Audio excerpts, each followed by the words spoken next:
From the PEP Radio Newsroom, this is the Hourly News Blast. LGBTQ Nation is reporting a disabled and non-binary wildlife biology researcher is considering filing a wrongful termination lawsuit against the National Park Service after the federal agency recently fired them for hanging a large transgender pride flag from the El Capitan rock formation in California's Yosemite National Park last May. The hanging wasn't illegal and didn't break any park rules at the time, though the park superintendent has since forbidden such displays. S.J. Joslin, the 35-year-old lead organizer of the May action, was fired through an August 12th letter from acting Yosemite Deputy Superintendent Danica Globokar for failing to demonstrate acceptable conduct during Joslin's 2-year probationary period as a National Park Service worker.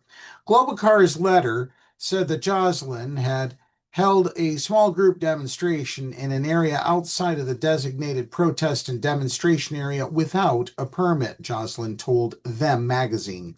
However, the aforementioned publication noted that National Park Service rules allow demonstrations of fewer than 25 people to take place anywhere in a park without a permit unless otherwise noted in a park's superintendent's compendium. Joslin requested evidence that May 20th action was a demonstration, but park leadership reportedly failed to provide any such proof, NBC News reported.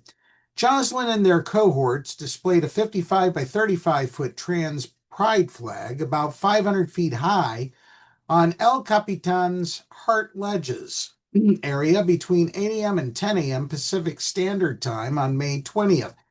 Joslin told Them they didn't view the flag's display as a demonstration, but rather a celebration of my identity and just trans identity in general. Joslin also told NBC News that the flag was meant to show that everyone is welcome in the nation's park.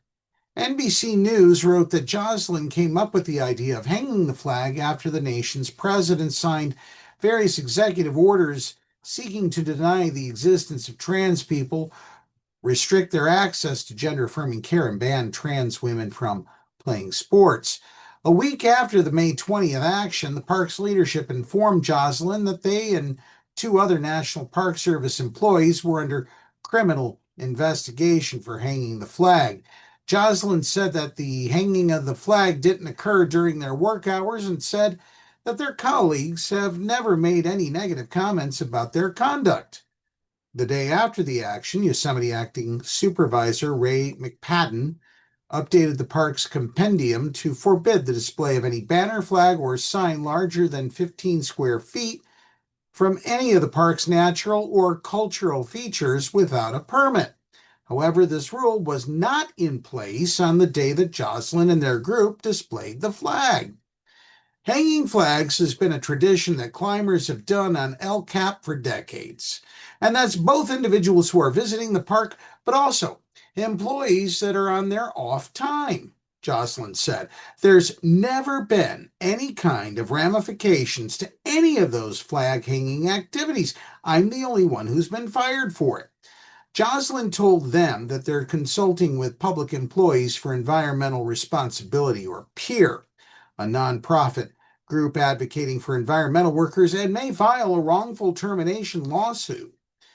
Joslin had been managing a park research project examining how rock climbers may contribute to the spread of white nose syndrome, a disease that's lethal to local bat populations.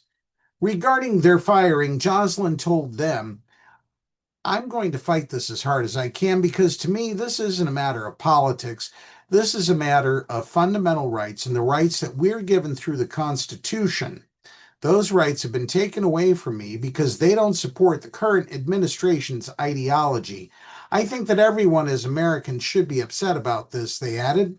It doesn't matter who I am or what my identity is. This is a matter of free speech. And you know what? So is this newscast, because that's the News Blast for this hour. And if you're watching our news videos on YouTube, please subscribe to our channel. We want to give a special shout out to the donors who contributed Pennsylvania Equality Project during Crawford Gives Days 2025. Thanks to your generous support, we exceeded our goal. With that said, here's the Meadville area weather forecast here on PEP Radio.